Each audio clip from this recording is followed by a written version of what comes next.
Wanted sa radyo. Magandang hapon mga kapatid and welcome po sa maaksyang edisyon ng Wanted sa Radyo, ang gagampi ng mga inaapi. And ngayon po ay March 5, ako po si Sherry. At makakasama po natin hanggang alas 4 ng hapon natin ni JB Bernardes ng ACT-CIS Party List sa office po ni Congresswoman Jocelyn Tulfo. Magandang hapon natin ni JB. Magandang hapon sa iyo, Shari, at sa lahat po ng mga nakikinig, nanonood. Good afternoon po sa inyong lahat. Okay. Si alias Tatay and si alias Nene. Si Nene po, mga kapatid, attorney, ay 17 years old. And humihingi po ng tulong na mabigyan po ng hustisya yung ginawang panggagahasa sa kanyang anak na isang content creator. May 8, 2024 po ito. Ito po ay nangyari sa Taguig. Okay, Ayan. last year, no, 2024. Magandang hapon po, Tatay at kay Nene. Magandang hapon po. Magandang hapon no? po. Sige, ito no, yung nabanggit po ni Shari na nangyari dito kay alias Nene.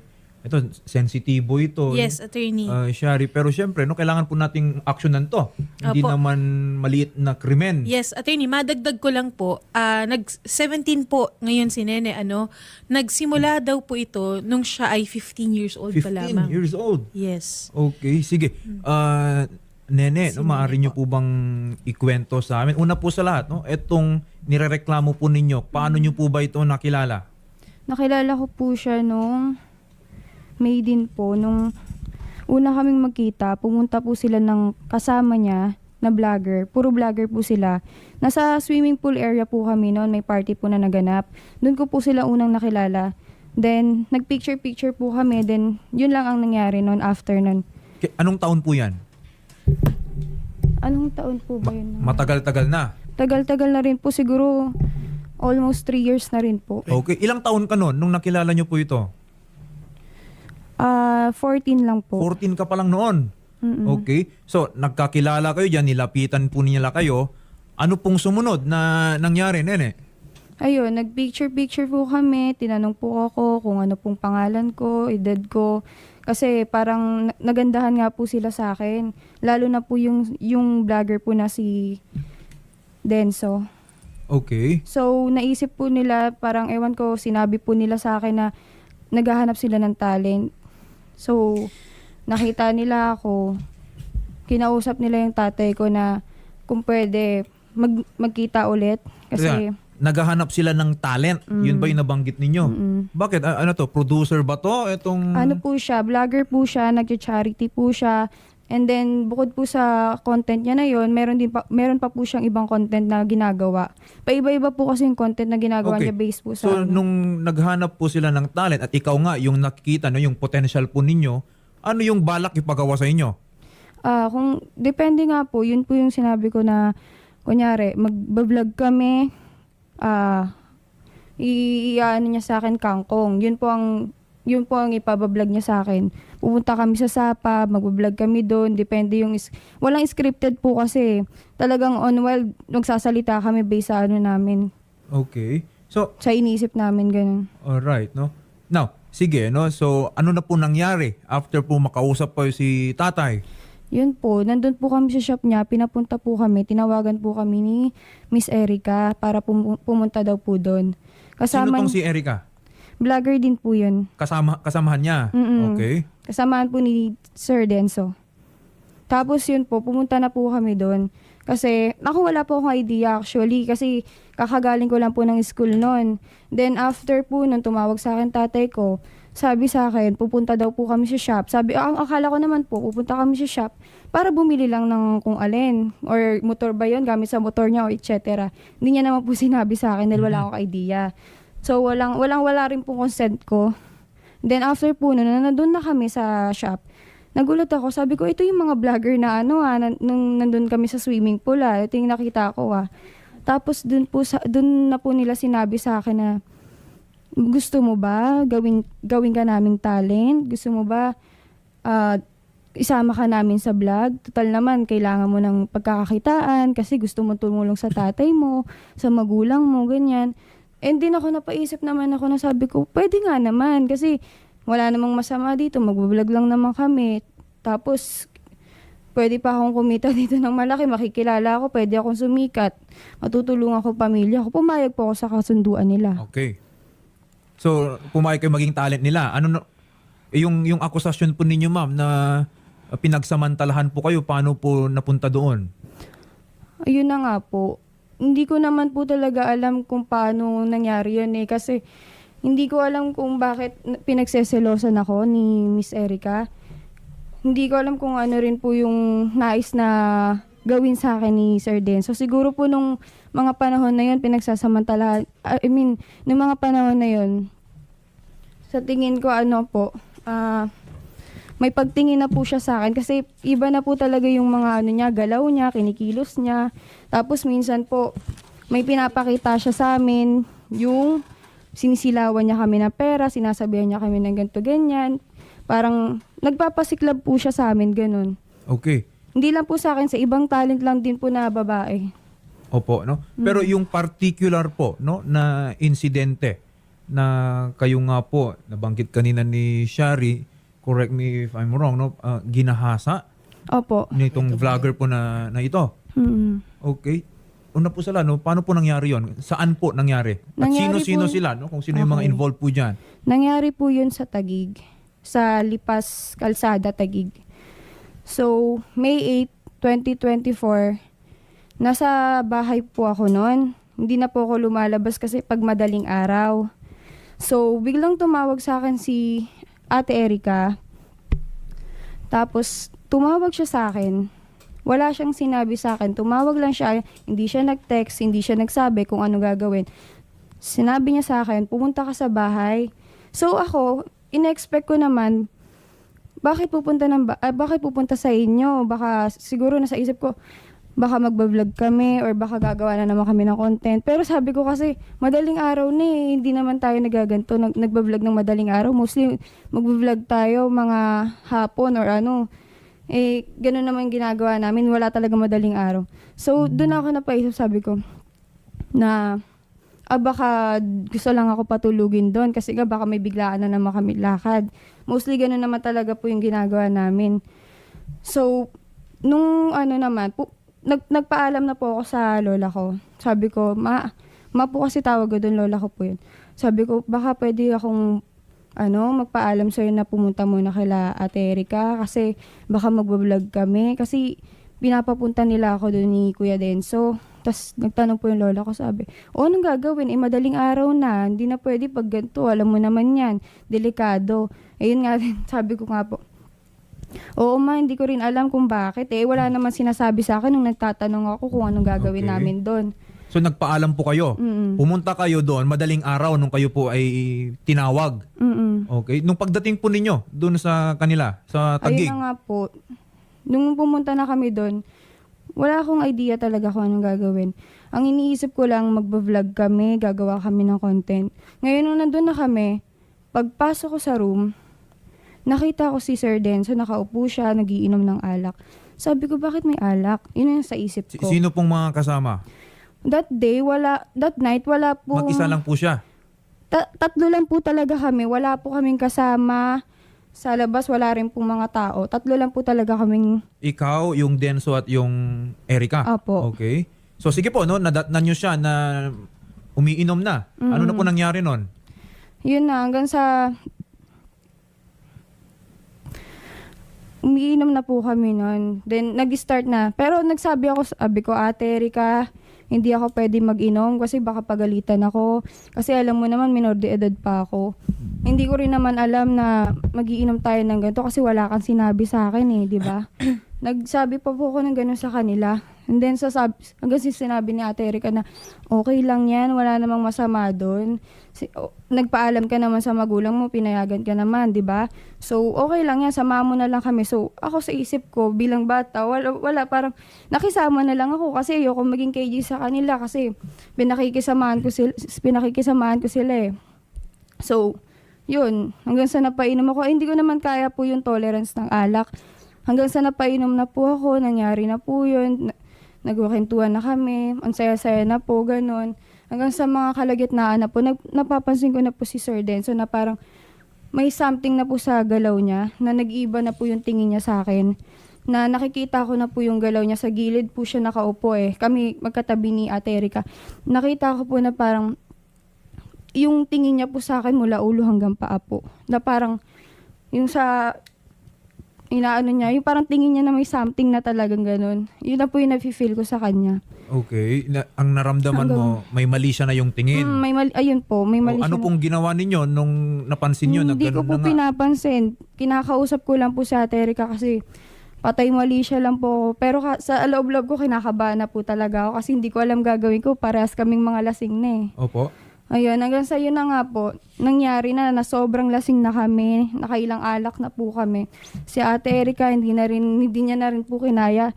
Natulog na po sila dun sa loob ng kwarto. Isa lang po kasi yung kwarto dun. Then yung ano po kasi, dun ako natutulog sa sala. Mostly kasi dun talaga ako pinapatulog sa sala dahil live-in partner sila, dun sila sa loob. Then, yun na nga po, nung natulog na kami, na doon ako sa sala, patay lahat ng ilaw. Mostly hindi naman talaga pinapatay lahat ng ilaw doon, lalo na sa banyo kasi sobrang dilim nga po. Nasa sala po ako noon, tapos si Sir Denso, tsaka si Ma'am Erica nasa loob ng kwarto. Akala ko naman po tulog na po sila dahil sa sobrang lasing. Tapos, maya-maya po, syempre ako nakatulog na. Hindi ko rin naman nakaya yung tolerance ng alak. Pero may onting ano pa rin naman ako noon, onting Ma'am, pakiramdam. para po medyo mapabilis pa tayo. Ano na Oo. pong nangyari? Next na nangyari, ma'am? May napapansin po, or may naririnig or may napapansin po ako na parang may kumakaluskos, gano'n. Parang parang yung sa door, may bumubukas ng onti-unti, pero hindi ko po pinansin yon. Hanggang sa maya-maya po, nakatulog na ako ng tuluyan. Siguro, pag labas ni Denso, nakatulog na kasi ako nun eh. Bigla po ako may naramdaman na parang umaano sa hita ko. Mahawak. Umahawak po sa hita ko. Pataas po. Siyempre nararamdaman ko, na unti-unti ako nagigising, nararamdaman ko, ang bigat po ng Okay. Hanggang sa pagdilat ko po, nakita ko siya, nakapatong na sa akin. Siyempre ako, sa sobrang gulat ko, napasigaw ako. Then, pagkasigaw ko po, binusalan niya po yung bibig ko. Then sabi ko, ginano ko yung kamay niya. Sabi ko, Kuya, ba't ganyan? Bakit gumaganya ka sa akin? Tapos sabi niya, huwag ka maingay. Kasi baka magising yung ate mo. Tapos nagsisigaw ako. Akala ko naman po, naririnig ako ni ate, hindi po pala tulog na tulog po siya dahil sa kalasingan. Hanggang sa ginawa niya po, tinulak niya po ako, hinawakan niya yung dalawang kong kamay. Then, doon niya na po ako pinagsamantalahan. Hinalikan niya ako sa labi, sa leeg ko, sa ano ko po, hanggang sa yung kamay niya po, hinimas-himas niya po yung ano ko, then pababa po sa ano ko. Okay. Maraming nagtatanong, attorney, no? Bakit simula 15 years old ka pa lang nangyari na tong incident na to? So, bakit ngayon ka lang daw naglakas ng Ano loob po pumunta sa kasi, amin? wala po talaga akong lakas ng loob bukod sa bata pa po ako noon. Hindi ko po alam yung dapat kong gawin, ang dapat kong gawin sa nangyaring yon. Kasi takot na takot po ako kasi nagsabi po si Sir Denso sa akin na wag daw po ako mag-ingay, wag daw po ako magsalita kasi yung sahod ko nga daw po, hindi niya daw po ibibigay. Then, bukod pa po doon, matatanggalan daw po ako ng trabaho. Then, nagsabi siya sa akin na may hitman daw. May Ganon. pananakot Opo. na ginawa po sa inyo. Pero, di ba, pagka kinabukasan po noon, nung pangyayari po na yon, kung tatlo kayong nandun sa bahay, meron pa rin yung isang babae, si Erica. Nung nangyari na po ba yon at nagising tong si Erica, kinabukasan, nabanggit niyo po ba sa kanya yung Gusto ko pangyayari? na po sana sa kanyang banggitin kaso sa sobrang takot ko, sa kakaisip ko sa mga sinasabi sa akin ni Denso, wala akong lakas ng Wala loob kayong dahil- pinagsabihan? Wala po. Nilihim ko yun. Ilang buwan po akong hindi nakapasok sa school dahil nag-stay lang ako sa bahay. Ma'am, Dahil, ganito po ha. So, we understand, no? Siyempre, malala po yung naging karanasan po ninyo at hindi po biro yan. Hindi rin naman unusual, Shari, especially for yung mga victims ng mga ganitong klaseng krimen, lalo na yung mga bata, na talagang itago na lang muna nila, no? Dahil may hiya, may takot, those things, no? Pero ma'am, ang tanong ko ngayon is, kailan po kayo naglakas loob? Kailan nyo nakuha yung lakas ng loob na finally kailangan na nilang panagutan itong ginawa sa akin? hindi ko muna po sinabi sa tatay ko. Naglakas loob po ako magsabi dun sa handler ko na live-in partner po ni Denso. Doon ko po sinabing lahat sa kanya. Siya lang po ang nakakaalam. Yun ba si ng Erica? lahat. Si Erica po. Okay, ano naman ang naging... Kailan po yan, ma'am? Siguro po after 5 days. After 5 Ay, hindi, days? weeks po pala, sorry. 5 weeks? Mm. Okay, ano pong reaction nung Erica? Nagalit po siya, nagulat po siya sa nangyari. Hindi po siya makapaniwala. Una nga po sinasabihan niya ako na baka nagsisinungaling ka lang, baka ginagawa mo lang yan dahil gusto mo nang umalis dito sa pagbablog. Sabi ko, hindi po ate, tinanggap ko to nung una. Sabi ko, buo yung loob ko nung Wala yung po kayong inoffer niya naging sa akin to. relasyon nitong si Wala Denso? po, wala po. Yun ang binibintang niya sa akin, yun ang sinasabi niya. Na Okay. baka kasi nagkarelasyon Alam mo, kayo. Shari, no? Kahit naman sabihin natin no, na may relasyon nung panahon po na iyon, kung 15 years old, or 14 Hindi years ko po old, sabi mo, kaya no, doon. nagsimula ka, that's still statutory rape. Okay? Ibig sabihin po, pag statutory rape, regardless kung meron pong consent, yung babae, it is the law itself which inflicts the punishment. No? Pero, ma'am, ito po mabigat po yung mga paratang no na nabanggit po ninyo sa amin laban dito kay Denso, no, yung nabanggit po ninyong vlogger kanina, Then sa Tambiahero. Tambiahero. Ito, Opo. nabanggit na harapin na lang daw sa korte. Okay? Kasi ma'am, no, ito may inabot sa akin si Shari kanina na medical legal report which confirms na meron pong shallow healed laceration. Okay? Although ito is ngayon mo na lang kinuha. Opo. 2026. Opo. Okay. Well, sige, no? Ganito I will have to be honest with you, no? In so far as tong medical legal report na ito, kung nangyari kasi siya ng 2024 at 2026 yung medical legal report natin, masyado na pong mahaba yung nalipas na panahon. Wala po ba kayong naunang medical legal report Nung time na yan? nung time na Wala yon? po. Okay, Wala no? po kasi kami So, nagawa nun. baka ang tanong siguro ng mga netizen, Shari, makakasama ba kay alias Nene kung wala siyang medical legal report nung panahon po na nangyari po na yon? Hindi po, no? Hindi naman po totally indispensable ang medical legal report sa pagpapatunay po ng mga ganitong kaso kung yung testimonya po ni alias Nene, later pag umabot tayo sa korte, i-cross-examine siya ng mga abogado at masasagot po niya no ng consistent, tama yung mga kanyang naratibo, sasapat din po 'yon sa pag-convict po no dito sa mga akusahan ni Nene, no. Pero base doon sa mga nangyari na 'yon, ma'am, eto lang, no, ilang beses po nangyari ito?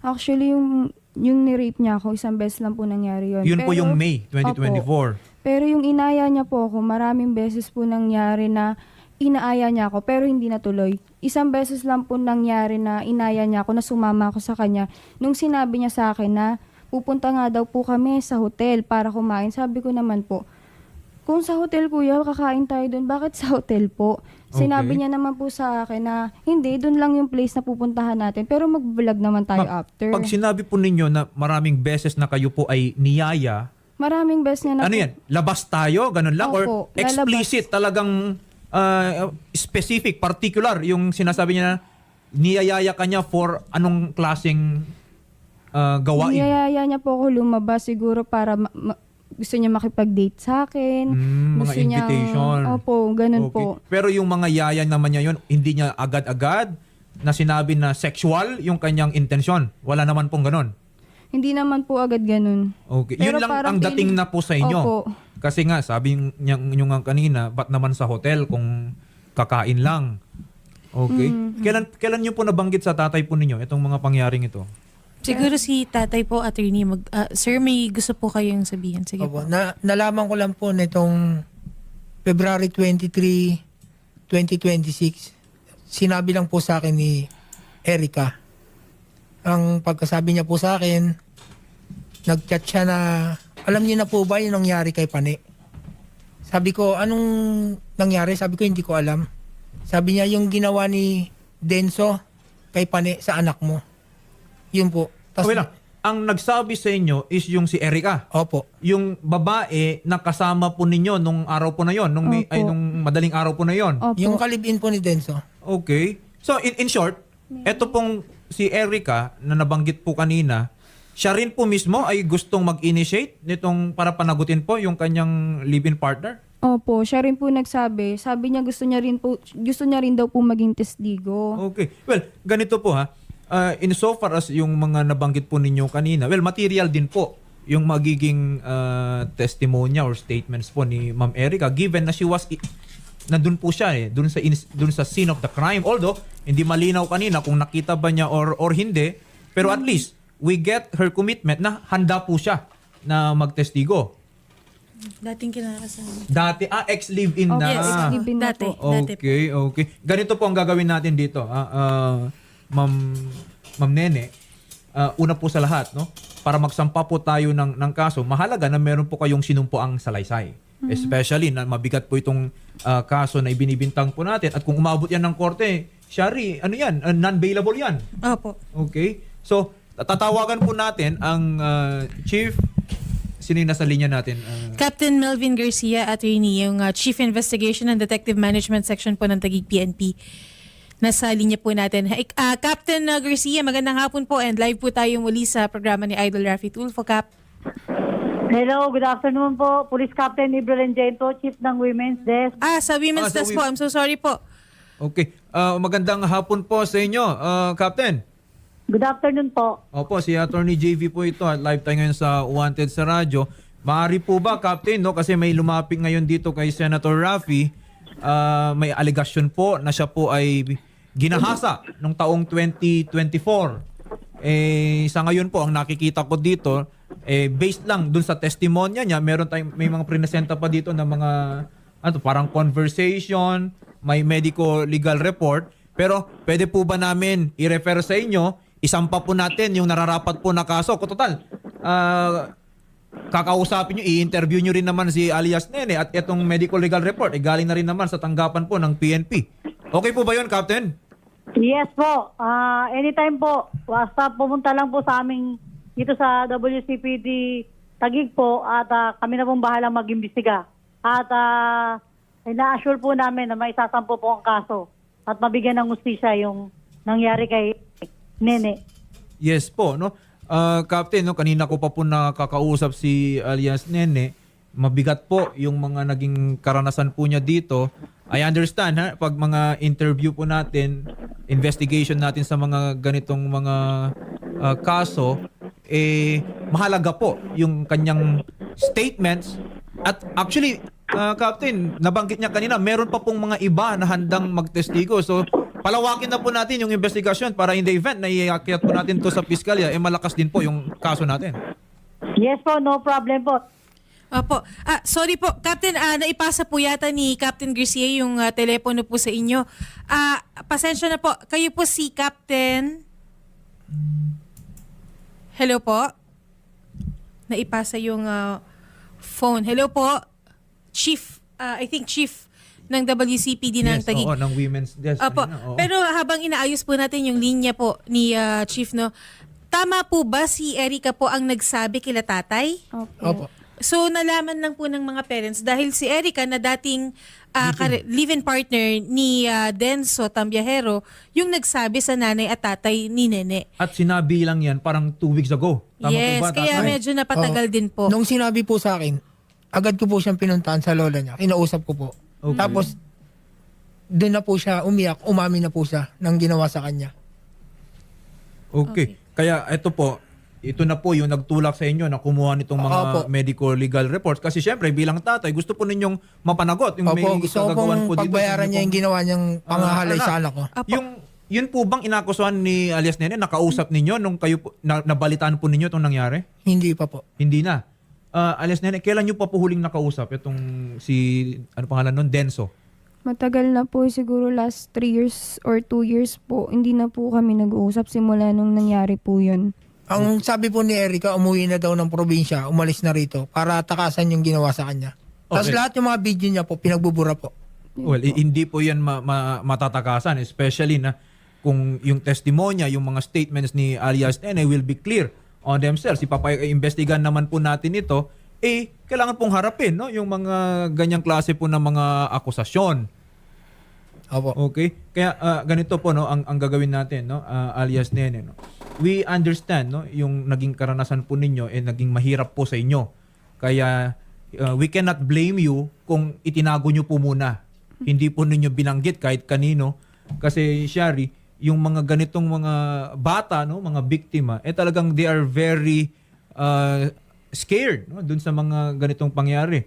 Pero, ang tanong siguro is, kung nangyari po ba yan noong 2024, pwede pa rin po ba yan i-file ng 2026? Nakita ko kanina, may nagtanong kanina sa mga netizens natin. Ang sagot po is yes. Pwede po yan i-file 2026, pwede pa nga po yan next year. Ang prescriptive period po ng crime of rape is 20 years. 20 years. Okay? Malinaw po yan sa batas natin. Pag capital punishment po, 20 years po. Kaya hindi po pwedeng sabihin na, bakit ngayon ka lang nagsumbong? Bakit ngayon ka lang nag-file? Bakit ba? Sabi naman ng batas, 20 years Okay? Kung tutusin, kung i-compare natin sa 20 years, ilang taon na lang ba nakalipat? 2024, 2 taon pa lang naman. Okay? So, para lang po maging malinaw sa mga netizens po natin, ang atin pong kung ang isasampang krimen, no, base po dun sa investigasyon na gagawin ng ating Women's Desk Taguig PNP is the crime of rape, 20 years po. Pwede. Pasok na pasok po dun sa prescriptive period. Okay? Ang tanong din dyan na pwedeng i-erase later on is, bakit naman wala kang pinagsabihan kaagad-agad? Okay? Sino ba ibang nakakita? Meron ka bang maituturo? Yung bang Erica na yan, nakita ba niya mismo yung pangyayari? Shari, ang ating pong... nandiyan si Erica pala. Nasa linya na po Makausap natin. Apo. Erica, magandang hapon po sa inyo. Ma'am Erica? Yes po.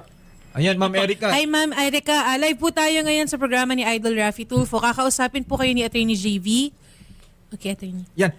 Ma'am Erica, magandang hapon po muli. No? Nabanggit po kanina ng tatay ni alias Nene na kayo po yung nagsumbong sa kanya doon sa panggagahasa, no? Pananamantala kay alias Nene noong 2024. Tama po ba yun, Ma'am Erica? Apo. Okay. So, alam po ninyo na may nangyari talaga nung Mayo 2024? May nangyari po pero hindi po sila sinabi na ginahasa talaga siya. Okay. Ano po yung, at least, no, base lang po doon sa kaalaman po ninyo, ano po yung nalalaman ninyo nung Mayo 2024 na insidente? Yung ano lang daw po, yung... Ano, pwede po ba sabihin yon? Ang alin po, Ma'am? Yung nangyari po, pwede po sabihin? Yung mga... Opo, na-mention din naman po ni Nene. Ang mas maganda lang po, manggaling po sa inyo mismo, Miss Erica. Apo. Opo. Apo. Yung nangyari po ng gabi na yon, Opo. apo. Pinasok yung ano po sa private part. Okay. So, you confirm, Ma'am Erica, na meron ngang nangyaring panggagahasa? Apo. Okay. Sinabi niyo po, Oo, kasi at least, Shari, tumutugma dun sa nabanggit po kanina ni alias Nene. Pero I think hanggang dun lang muna, no, yung tatanungin muna natin kay Ma'am Erica kasi iimbestigahan naman po yan ng ating kapulisan. Po. Pero Ma'am Erica, kayo po ba ay handang tumestigo in the event na si alias Nene is magsampa po ng kaukulang kaso? handa po. Okay. Ayan naman pala no? Sige po Ma'am Erica, wag niyo pong patayin yung linya. Kakausapin din namin kayo after this. We will coordinate with Captain Ibrahim Hain ng Chief Women's Desk ng Taguig PNP. No? So, tatay at alias Nene, no? Ang gagawin po natin ngayon, yung statements po ni alias Nene, kailangan po niyang panumpaan po yan para sa piskalya para maisampa po no, yung kaso laban dito sa inaakusahan po nila na si Denso. Okay? Sasagutin po yan. No? Bibigyan po ng panahon para sagutin yung mga akusasyon laban po sa kanila at pagdedesisyonan po yan ng piskalya kung aabot po tayo sa korte. Okay? Nabanggit ko naman na kanina, Shari, no, yung mga consequences. Kasi 2 taon na yung nakalipas. Okay? Pero hindi po yon substantial na makakapekto po sa ating kaso. Pwede pa rin pong patunayan. Okay? Yung mga nangyari po dito kay Nene. alias Nene. Opo. O baka may katanungan pa po kayo, tatay at Nene. Tay, may nais po kayong itanong or sabihin? Kaya po kami pumunta rito, gusto ko lang po sana humingi ng tulong. Gusto ko lang po mapakulong po siya. Mabigyan ng hustisya yung ginawa niyang panre-rape sa anak ko. Yun Yes lang po, no? Opo, no? At ang pamamaraan po para tayo mapanagot po natin is syempre, isampa na po natin yung kaukulang kaso after po ng investigasyon ng ating kapulisan. Baka itong si alias Nene, may mensahe ka ba doon kay Denso? Baka nakikinig po siya ngayon. Kung nanonood ka man, Kuya Denso, baka pwedeng makipag-ugnayan ka at huwag ka magtago. Kasi ang sinabi sa akin ni Ate Erika, nagtatago ka daw. Sabihin mo na lang kung ano yung totoo. Kapag nagkaharap-harap tayo at huwag mo na kaming pahirapan, panindigan mo yung ginawa mo. Consequences yan, Kuya Denso. Alam mo yun sa sarili mo. May edad ka na, minor de edad ako. Ginawa mo yan, pinili mo yung ganyan landas. Hindi ka man lang naawa sa akin nung panahong yun. Sana mabigyan ng hustisya yung ginawa mo sa akin kasi sobrang laking trauma yung Ayop ka, Denso. Pinagkatiwalaan kita. ang laki ng tiwala na Pinagkatiwala ko sa binigay iyo, sa'yo anak ko, ng tapos ganyan yung ginawa mo. pamilya ko. Walang yakang tao ka. Nahinto ako sa pag-aaral dahil sa ginawa niyo. Yun lang po. Okay, no? So, sige po, no, Sharin, i-coordinate natin with Yes, Taguig Attorney. PNP para sa statement ni Nene. Then we will file the charges po sa piskalya, no? Kung sa Taguig nangyari yan, Shari, sa Taguig din po yan isasampa. Okay? Yes. Okay. Sige po, Tay and Nene, schedule po natin yung pag-file po natin ng kaso, no? And nag-message naman po si Sir Denso at nagsabi nga po siya sa aming staff na natawagan nga po si Denso kanina pero sabi niya magkaso na lang daw po. And alam daw niya kung sino ang nasa likod ng reklamo na ito. May tao daw po na galit sa kanya and hindi naman daw po pinangalanan. So sa korte na lang daw po. Okay? Salamat po and At least magandang hapon po. haharapin niya Yes, yung at mga paratang po dito kay Sir Denso. Sige po, no? Apo. Maraming salamat. Salamat po, magandang hapon po. Salamat po. Apo.